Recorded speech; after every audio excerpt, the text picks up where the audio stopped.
노래 한 곡 들어보실게요. 이 노래 가사를 들으시면요. 별들의 전장을 예상하실 수 있을 것 같습니다.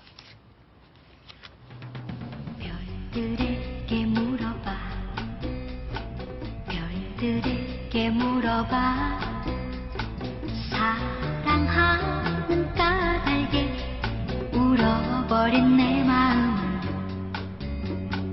별들은 알고 있어. 네. 자, 혜윤이 노래입니다. 별들에게 물어봐. 별들에게 물어봐. 별들은 알고 있었는데요. 별들의 전쟁, 과연 왜 시작됐고 무엇을 향해 가는 것인지 정말 저 자신도 질문을 좀 하고 싶습니다. 순위 확인하고 이야기 나누겠습니다.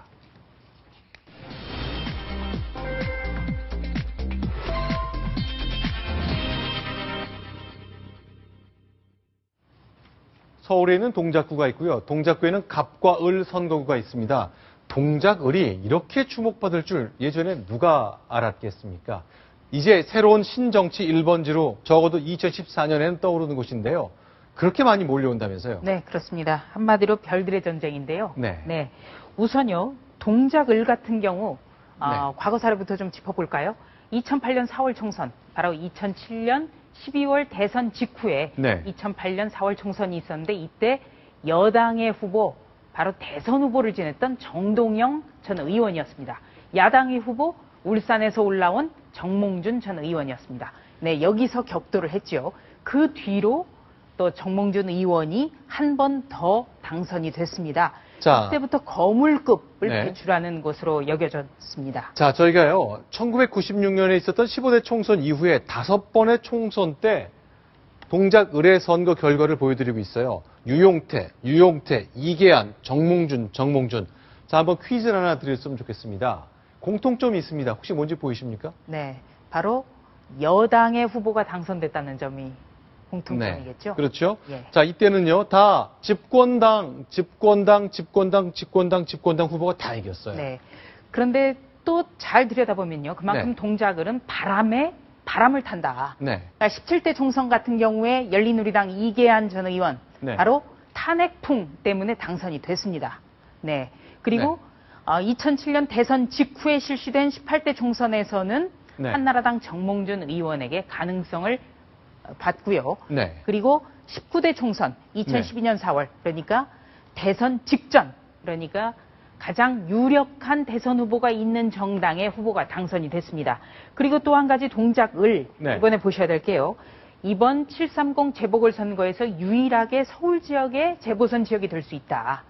지금 아하. 서대문 을의 정두원 의원의 경우에는 그 대법원 선고를 앞두고 있습니다만, 네. 대법원 선고가 이달 30일까지 이루어지지 않는다면 동작을은 그 재보궐 대상 지역에서 유일한 서울에 있는 지역이 됩니다. 그렇기 네. 때문에 서울에서 당선이 돼야 더 스포트라이트를 받는 거고 그만큼 정치적으로 성장할 수 있습니다. 자, 그런데 이렇게 네. 다시 주목을 받는 이유가 이번에 이정현 전 청와대 홍보수석이 여기 출마할 가능성 때문에 그렇잖아요. 그렇습니다. 일단 출마할 가능성 높게 보십니까? 네.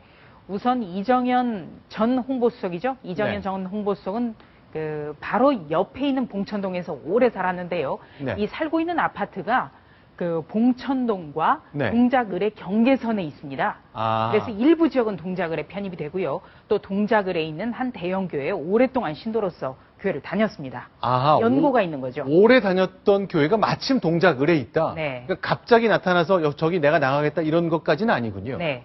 그래서 새누리당에서는 여왕의 남자 네. 이정현 전 수석, 그리고 또 오세훈 전 서울시장, 나경원 전 서울시장 후보, 이런 거물급 인사가 또 예상이 되고, 네. 김황식 전 국무총리도 서울 동작을에 유력 카드로 검토가 되고 있습니다.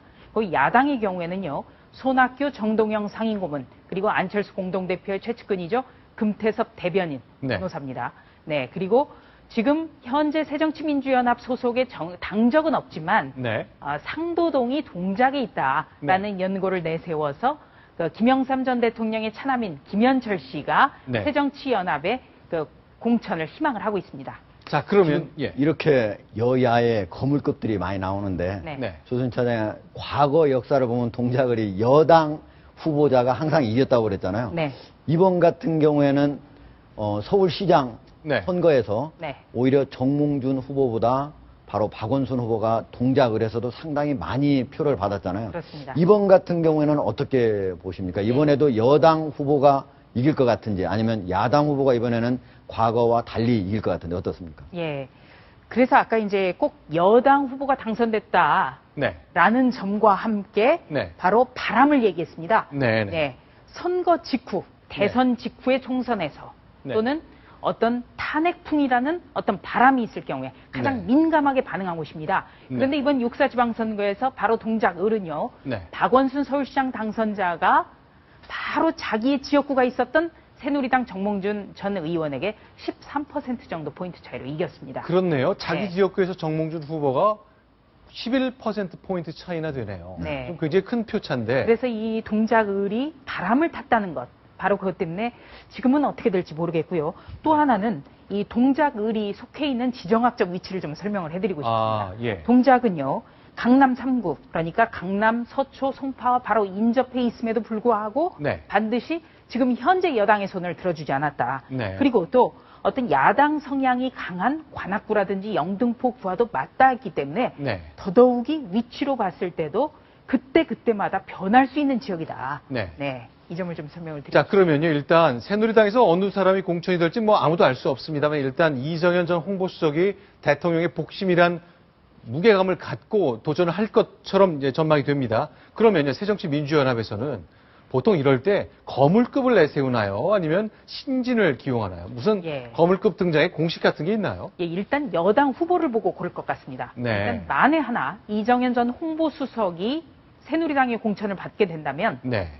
야당으로서는 정권 심판론, 네. 이른바 정권 심판론에 불을 지필 수 있고요. 네. 이럴 경우에는 거물로서 맞상대하는 방법도 있지만 오히려 네. 신진 인사로서 그 여당 후보의 길을 꺾어놓는 그런 방법도 동원할 수가 있습니다. 네. 자, 지금 화면에 손학규 상임고문의 모습이 보입니다만 출마 가능성, 막판까지 당에서 당신이 필요하니 꼭 나와주십시오. 이렇게 모셔야 나오는 형식이 되지 먼저 손들고 나온 적은 별로 없지 않습니까? 네.